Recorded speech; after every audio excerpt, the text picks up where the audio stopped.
Романтичной, а тем более легкой работу дорожных служб не назовешь. Офисные труженики в кабинетах с кондиционерами не знают, куда себя деть, а ремонтники на 40-градусной жаре укладывают 130-градусный асфальт. Уже привыкли? Да. 30 лет на асфальте, как не привыкли? Ну, а ребята, они смотрят на меня, я же все-таки пожилой человек, им стыдно передо мной. Работают. Потому что если я бегаю, как они не будут бегать? Вот уже несколько недель рабочие предприятия «Сибайдорстрой» капитально ремонтируют проезжую часть по улице Островского.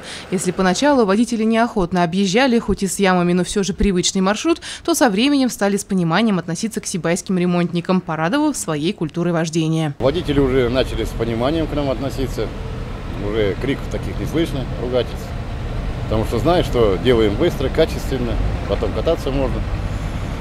Ну, можно сказать, уже завтра дорогу мы заканчиваем. На капитальном ремонте проезжей части задействовано 9 человек. 7 тысяч квадратных метров. Столько асфальта они уложили на данную проезжую часть за 2 недели. Сложность заключается лишь в том, что на этой дороге имеется большое количество канализационных колодцев, люки которых с течением времени провалились. Поднять их на положенное место задача довольно трудоемкая. Совместно с водоканалом более десятка люков заняли свое место, не мешая движению транспорта. В остальном же асфальт укладывался согласно требуемой технологии. Проливаем битум, потому что надо, чтобы слои приклеились к старому асфальту. Ну и вручную заделываем колеи, все эти ямы, выбоины. Вручную заделываем, потом ставим укладчик и выравнивающий слой. Тут у нас он, значит, 4 сантиметра заложен на этой дороге. Ну, он где сантиметр, где 8, ну, по-разному. Ну и сверху слой, пятерочку идем и все.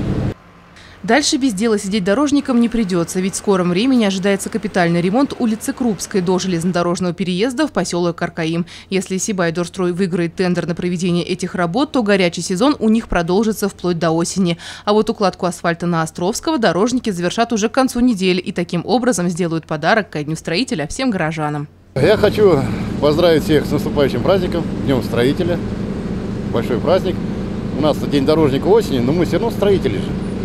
Дороги строим, это все равно профессии строительные.